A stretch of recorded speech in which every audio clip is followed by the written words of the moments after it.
وصوم رمضان وحج البيت من استطاع إليه سبيلا صدق اللہ العظیم۔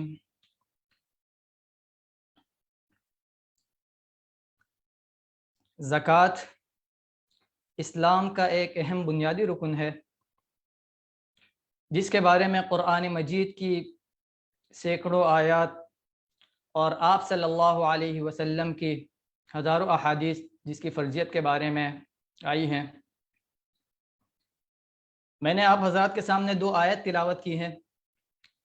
پہلی آیت جس میں کہا گیا ہے کہ والذین هم للزکاۃ فاعلون، سورۃ المؤمنون کی ابتدائی آیتوں میں سے ہے، اور سورۃ المؤمنون کی ابتدائی آیات میں چونکہ ایک کامیاب مومن کی صفات بیان کی جا رہی ہیں، تو انہی کامیاب صفات میں، کامیاب مومن کی صفات میں سے ایک صفت یہ بیان کی گئی ہے کہ والذین هم للزکاۃ فاعلون، اور وہ لوگ جو زکوٰۃ ادا کرنے والے ہیں۔ اسی طرح دوسری آیت وَأَقِيمُوا الصَّلَاةَ وَآتُوا الزَّكَاةَ وَارْكَعُوا مَعَ الرَّاكِعِينَ، سورۃ البقرہ کی آیت ہے جس میں یہ حکم دیا جا رہا ہے کہ وَأَقِيمُوا الصَّلَاةَ، نماز قائم کرو، وَآتُوا الزَّكَاةَ، زکوٰۃ ادا کرتے رہو، وَارْكَعُوا مَعَ الرَّاكِعِينَ، اور رکوع کرنے والوں کے ساتھ رکوع کرتے رہیں۔ اسی طرح میں نے آپ کے سامنے آپ صلی اللہ علیہ وسلم کی ایک حدیث نقل کی ہے، اور اس حدیث کا مفہوم اور ترجمہ یہ ہے کہ آپ صلی اللہ علیہ وسلم فرماتے ہیں بنی الاسلام علی 5، کہ اسلام کی بنیاد 5 چیزوں پر ہے۔ شہادت اللہ الہ الا اللہ، ان 5 چیزوں میں سے پہلی چیز گواہی، کہ اس بات کی گواہی دینا کہ اللہ تعالیٰ ایک ہے، اور وَأَنَّ مُحَمَّدًا عَبْدُهُ وَرَسُولُهُ، اور آپ صلی اللہ علیہ وسلم اللہ تعالیٰ کے بندے اور رسول ہیں۔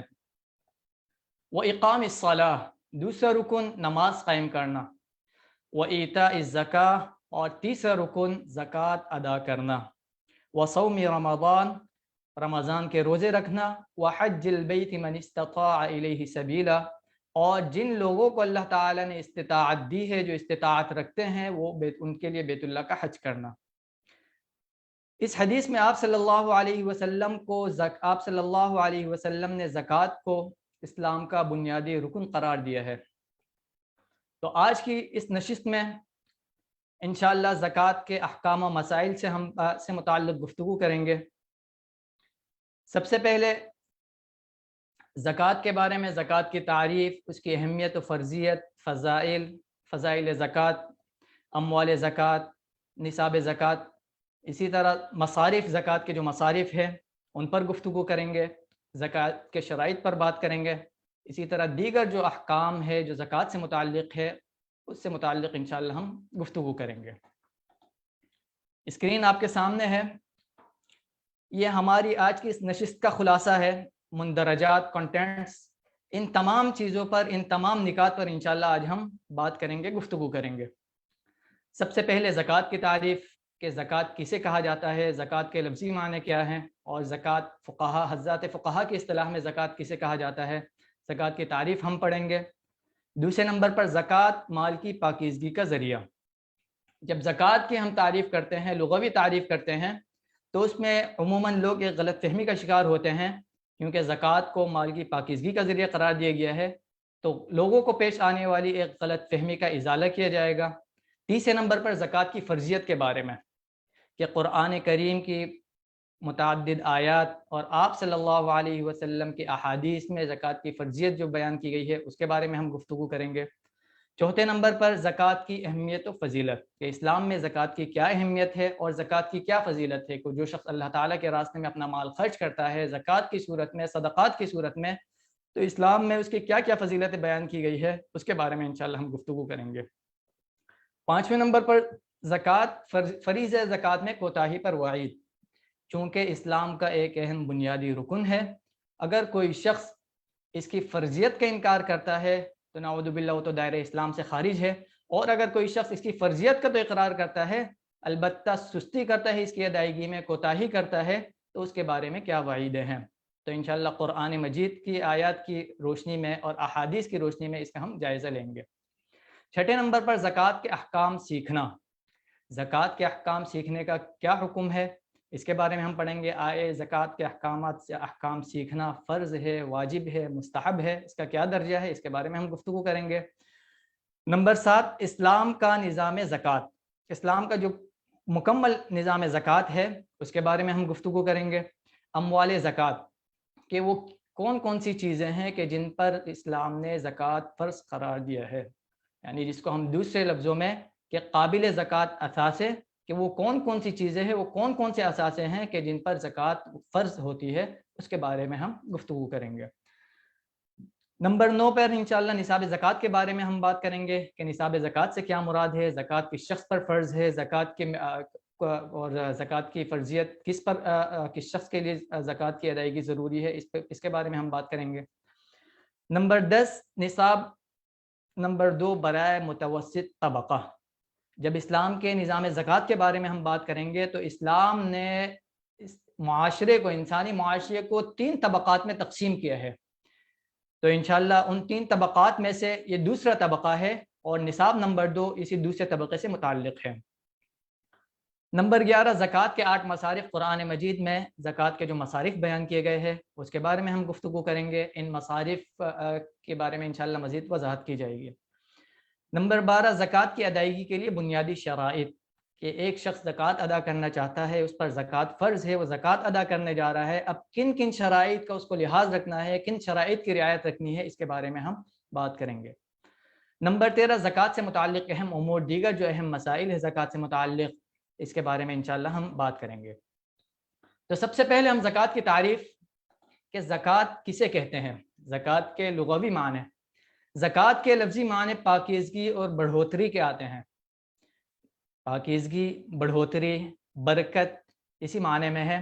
چنانچہ قرآن مجید کا ارشاد ہے، آپ صلی اللہ علیہ وسلم کو اللہ تعالیٰ حکم دے رہے ہیں کہ خذ من اموالہم صدقۃ تطہرہم وتزکیہم بہا، کہ اے پیغمبر آپ ان لوگوں کے اموال میں سے صدقہ لے لیجئے، زکوٰۃ لے لیجئے، جس کے لینے سے تطہرہم وتزکیہم بہا، آپ انہیں پاک کر دیں گے اور ان کے لیے یہ زکوٰۃ کا نکالنا، آپ کی طرف سے زکوٰۃ کو وصول کرنا، یہ باعث برکت ہوگا. چنانچہ اس آیت میں تزکیہم یعنی باعث برکت ہوگا. اس آیت سے معلوم ہوا کہ زکوٰۃ نکالنے سے انسان کے مال میں اضافہ ہوتا ہے، برکت ہوتی ہے، انسان کا مال بڑھتا ہے. اور اسی مفہوم کو اللہ تعالیٰ نے ایک دوسری آیت میں بیان فرمایا ہے کہ یمحق اللہ الربا ویربی الصدقات، کہ اللہ تعالیٰ سود کو ختم کرتا ہے اور صدقات کو اللہ تعالیٰ بڑھاتا ہے. اسی طرح زکوٰۃ کے ادا کرنے سے مال پاک ہو جاتا ہے. مال پاک ہونے کا کیا مطلب ہے؟ مال پاک ہونے کا مطلب یہ ہے کہ زکوٰۃ کی ادائیگی کے ذریعے اللہ تعالیٰ اس مال میں برکت عطا فرماتے ہیں اور اس مال کو پاک صاف فرما دیتے ہیں. انسان کی کمائی میں اگر کوئی خبث ہو، کوئی خباثت آ گئی ہو، تو اس زکوٰۃ کی ادائیگی کے ذریعے اللہ تعالیٰ اس کو پاک فرما دیتے ہیں. زکوٰۃ کی اصطلاحی تعریف. زکوٰۃ کسے کہتے ہیں؟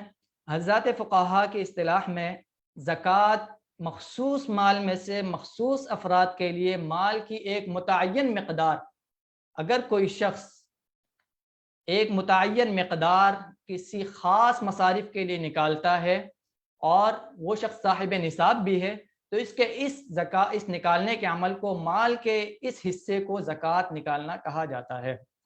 چنانچہ زکوٰۃ کا مفہوم کیا ہوا؟ مخصوص مال میں سے. مخصوص مال سے کیا مراد ہے؟ انشاءاللہ زکوٰۃ کے جو اموال زکوٰۃ ہے اس پر ہم بات کریں گے کہ مخصوص مال سے 4 چیزیں مراد ہے: سونا، چاندی، نقد رقم اور مال تجارت. مخصوص افراد سے مراد مصارف زکوٰۃ جن کا ذکر قرآن مجید کے آیت میں آیا ہے. اور ایک متعین مقدار یعنی 2.5%، 2.5%. چنانچہ اگر کوئی شخص سونا، چاندی، نقد یا مال تجارت میں سے مصارف زکوٰۃ میں جن 8 افراد کا ذکر ہے ان کے لیے 2.5% نکالتا ہے تو اس نکالنے کا عمل کو زکوٰۃ کہا جاتا ہے. اب ہم نے جب زکوٰۃ کی لغوی تعریف بیان کی تھی، اس میں ہم نے ایک بات بیان کی تھی کہ زکوٰۃ کے ذریعے اللہ تعالیٰ مال کو پاک کر دیتا ہے. تو عموماً لوگوں کے ذہن میں ایک غلط فہمی پیدا ہوتی ہے کہ وہ یہ سمجھ رہے ہوتے ہیں کہ مال چاہے کسی بھی قسم کا ہو، حلال طریقے سے اس کو حاصل ہوا ہو، حرام طریقے سے اس کو حاصل ہوا ہو، سود کے ذریعے اس کو حاصل ہوا ہو، تو وہ یہ سمجھ رہے ہوتے ہیں کہ اگر ہم اس مال کا زکوٰۃ نکال لیں گے تو یہ مال پاک ہو جاتا ہے، حلال ہو جاتا ہے۔ بالکل ایسا نہیں، بلکہ زکوٰۃ حلال مال پر واجب ہوتی ہے، لہٰذا یہ نہ سمجھا جائے کہ غلط اور حرام طریقوں سے حاصل شدہ آمدنی زکوٰۃ کی ادائیگی سے پاک ہو جائے گی۔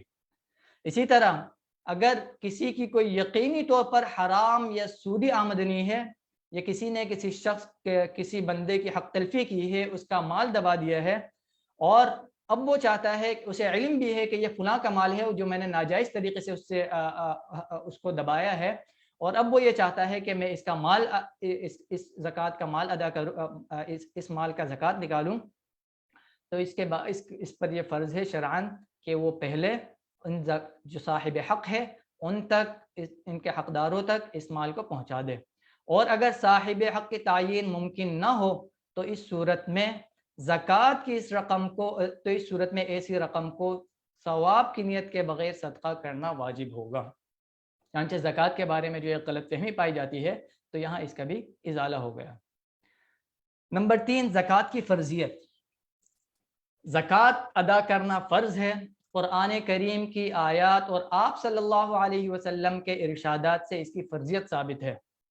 قرآن و سنت کی روشنی میں امت مسلمہ کا اس بات پر اجماع ہے کہ جو شخص زکوٰۃ کی فرضیت کا انکار کرے، زکوٰۃ کے فرض ہونے کا انکار کرے، ایسا شخص دائرہ اسلام سے خارج ہو جاتا ہے، کافر ہو جاتا ہے۔ چنانچہ اسی وجہ سے آپ صلی اللہ علیہ وسلم کے دنیا سے پردہ فرمانے کے بعد جب مانعین زکوٰۃ کا فتنہ کھڑا ہوا تو حضرت ابو بکر صدیق رضی اللہ عنہ نے ان لوگوں سے قتال کیے، جہاد فرمایا۔ کیوں؟ اس وجہ سے کہ وہ لوگ زکوٰۃ کی فرضیت کا انکار کر کے دائرہ اسلام سے خارج ہو چکے تھے۔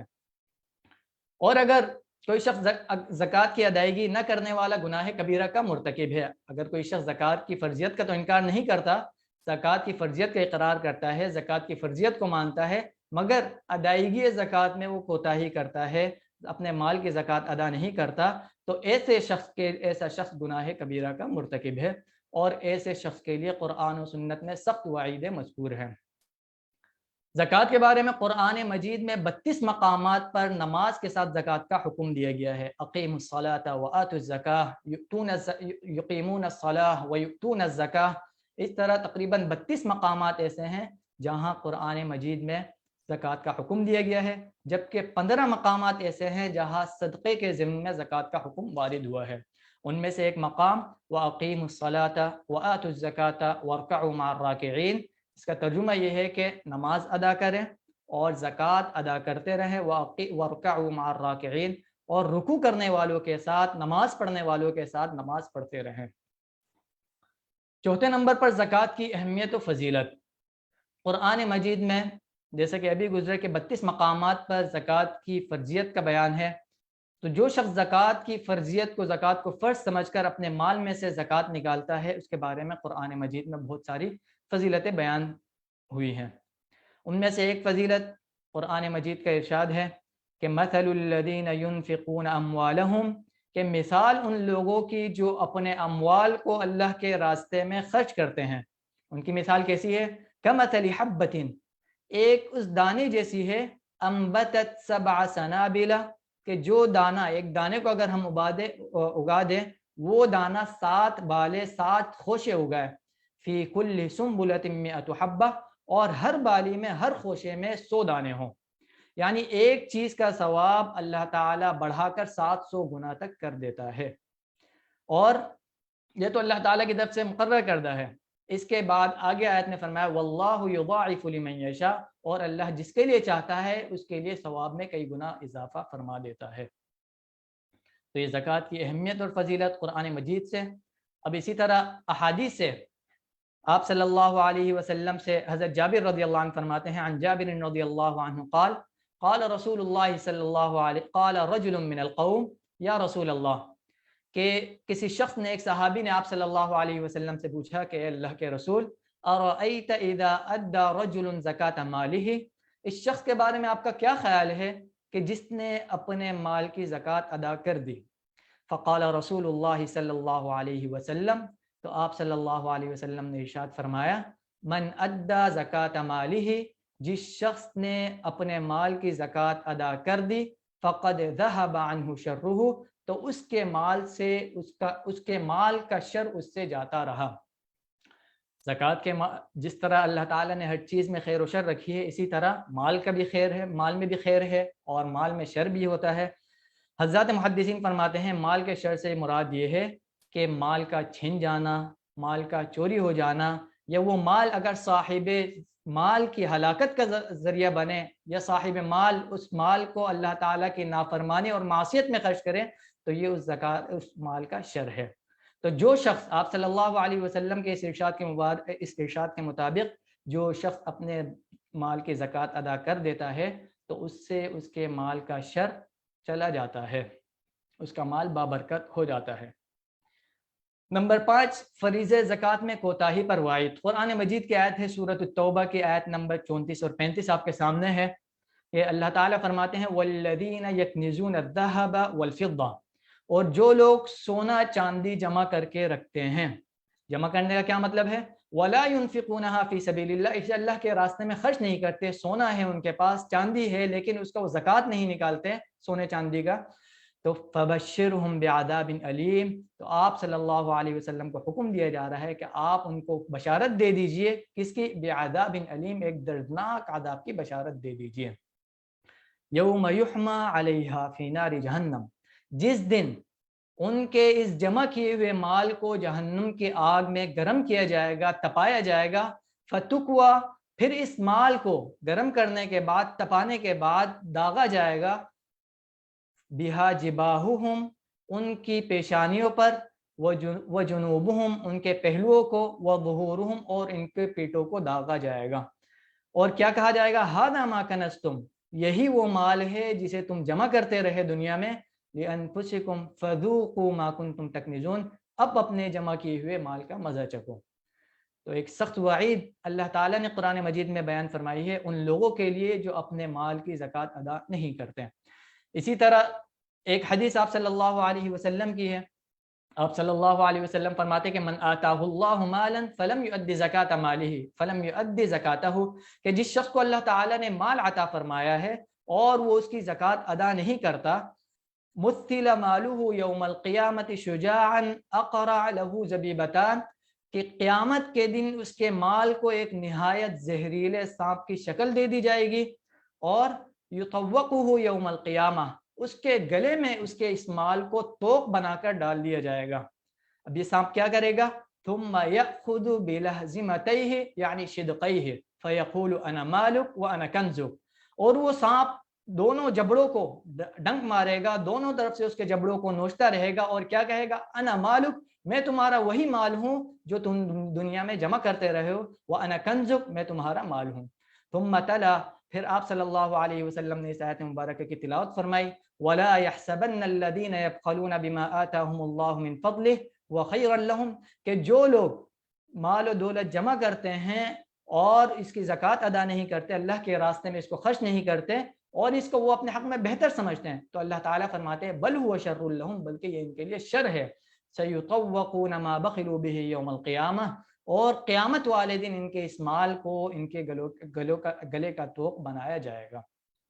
ایک اور حدیث حضرت انس رضی اللہ عنہ فرماتے ہیں کہ عن انس بن مالک رضی اللہ عنہ قال قال رسول اللہ صلی اللہ علیہ وسلم مانع الزکاة یوم القیامت فی النار، کہ زکوٰۃ کو روکنے والا، یعنی زکوٰۃ فرض ہونے کے باوجود زکوٰۃ کی ادائیگی نہ کرنے والا، قیامت کے دن دوزخ کی آگ میں ہوگا۔ یہاں تک ہم نے زکوٰۃ کی تعریف، زکوٰۃ کی فرضیت، زکوٰۃ کی اہمیت اور فضیلت، اور زکوٰۃ نہ دینے والے کے بارے میں جو وعید قرآن اور حدیث میں مذکور ہوئی ہے اس کے بارے میں بات کی ہے۔ آگے زکوٰۃ کے احکام کو سیکھنا، کہ زکوٰۃ کے احکام کو سیکھنے کا کیا حکم ہے۔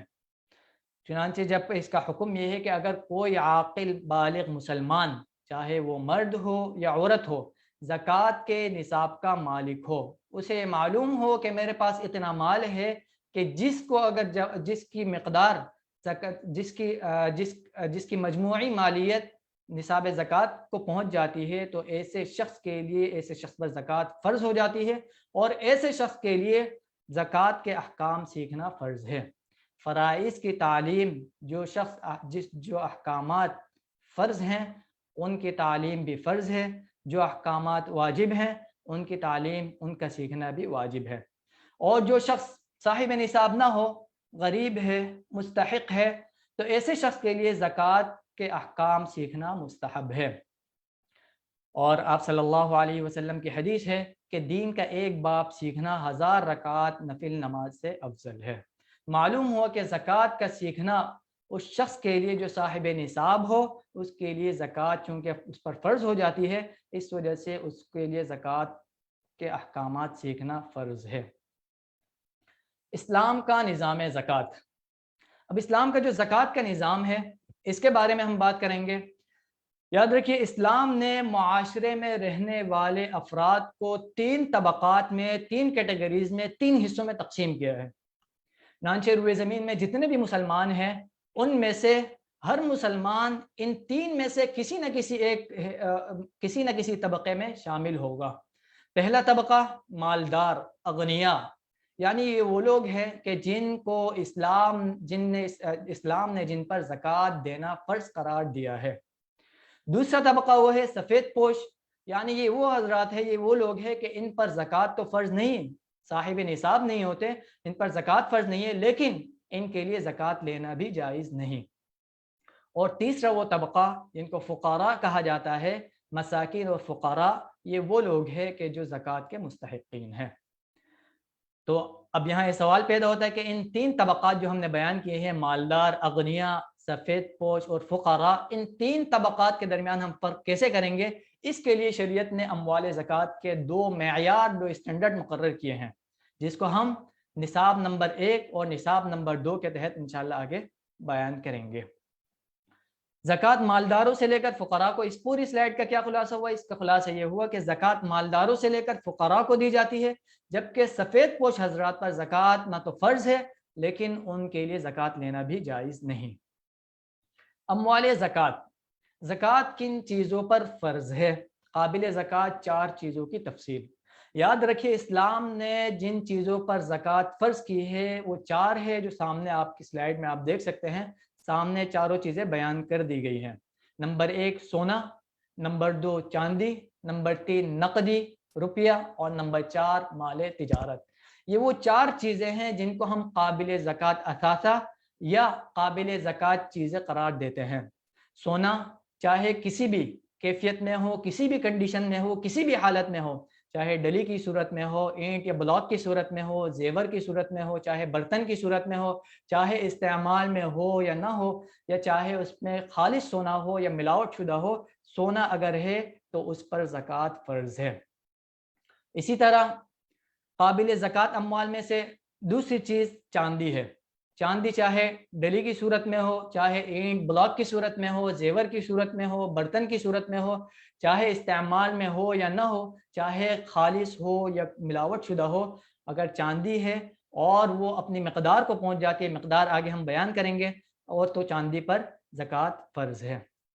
تیسرے نمبر پر نقدی اور روپیہ، چاہے بینک میں جمع آپ کی کوئی رقم ہو جو آپ نے بینک میں جمع کی ہوئی ہے، چاہے آپ کے ہاتھ میں ہو، کیش کی صورت میں آپ کے پاس ہو، نقد کی صورت میں آپ کے پاس ہو، یا وہ رقم جو آپ نے کسی کو امانتاً دی ہے اس پر زکوٰۃ فرض ہوتی ہے۔ شیئرز یا بانڈز کی شکل میں جو رقم ہو اس پر زکوٰۃ فرض ہوتی ہے۔